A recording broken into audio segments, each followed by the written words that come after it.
Hello students, आज हम BA first semester की पहली बुक टेल्स ऑफ लाइफ का थर्ड चैप्टर द लेमेंट, जो कि एंटोन चेखव द्वारा लिखा गया, उसके मोस्ट इम्पोर्टेंट क्वेश्चन करने जा रहे हैं। और अगर आप हमारे चैनल पर नए हैं तो हमारे चैनल को सब्सक्राइब कर लें ताकि जो भी नए अपडेट्स हों वो आप तक पहुंचते रहें। इस चैप्टर का हमारा पहला क्वेश्चन है कैरेक्टर स्केच ऑफ योना पेटापाव।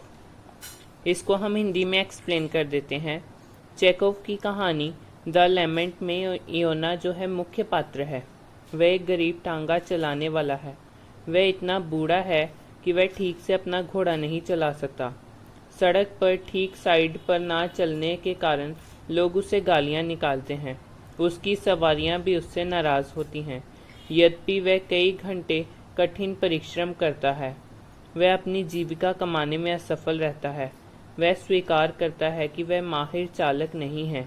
वह स्वयं को कहता है, जो आदमी अपना काम जानता है, जिसके पास खाने को काफ़ी है, वह और उसका घोड़ा भी शांति से सो सकते हैं। योना अकेलेपन की भावना से पीड़ित है। जब भी वह अकेला होता है, वह अपने बेटे के विचारों में खो जाता है, जिसकी कुछ दिन पहले मृत्यु हुई।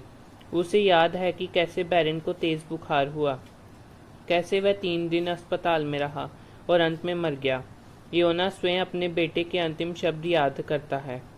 उसके मस्तिष्क में बैरन के अंतिम संस्कार की हर बात आती है। इससे प्रकट होता है कि योना को अपने बेटे से बहुत प्यार था।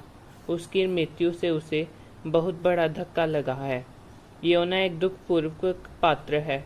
उसका दुखांत इस तथ्य पर आधारित है कि वह एक भी हमदर्द श्रोता प्राप्त करने में असफल रहा।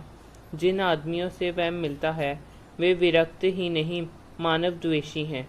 अफसर और 3 युवकों को अपने गंतव्य पर पहुंचाने की जल्दी है। कुल्ली और युवा टांगा चालक भी उसके दुख की भावना को समझने का प्रयत्न नहीं करते। इसका एक कारण ये भी है कि योना अपने दुख को ठीक ढंग से व्यक्त करने में निपुण नहीं है। परिणाम स्वरूप वह अपने दुख की कहानी अपने घोड़े को सुनाता है, जो अच्छा श्रोता प्रतीत होता है। इस चैप्टर का सेकंड क्वेश्चन है theme of the story the lament. मनुष्य के प्रति मनुष्य की अमानवता विषय वस्तु है जिस पर द लेमेंट कहानी आधारित है। मनुष्य में अपनी खुशी और दुख व्यक्त करने की दृढ़ इच्छा होती है। वह अपनी भावनाओं को व्यक्त कर लेने पर आराम महसूस करता है, लेकिन यदि वह अच्छा श्रोता प्राप्त करने में असफल रहता है, वह गहरी सोच में खो जाता है। वह एक पशु के सामने अपनी भावना व्यक्त करने को तैयार हो जाता है। विषय वस्तु के एक बूढ़े टांगा चालक योना, जिसके बेटे की कुछ दिन पहले मृत्यु हो गई है, के मनोवैज्ञानिक अध्ययन से प्रकट किया गया है। योना गहरे दुख से भरपूर है। वह अपनी रोकी हुई भावनाओं को व्यक्त करना चाहता है। जिन लोगों को वह मिलता है वे केवल विरक्त ही नहीं, मानव द्वेषी भी हैं।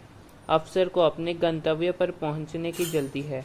ऐसे ही 3 युवक हैं, गालियां दी जाती हैं और पीटा भी जाता है।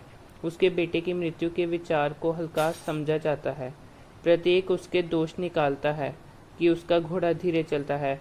उसका साथी टांगा चलाने वाला भी उससे सुनने को तैयार नहीं है। मानव श्रोता ना पाकर योना अपने घोड़े को अपने दुख की पूरी कहानी सुनाता है। इस तरह कहानी प्रकट करती है कि दुखी व्यक्ति किसी को अपना दुख व्यक्त करने को मजबूर हो जाता है। यदि कोई मानव इच्छुक नहीं है तो वह पशु के साथ भी अपना दुख बांटने को तैयार हो जाता है।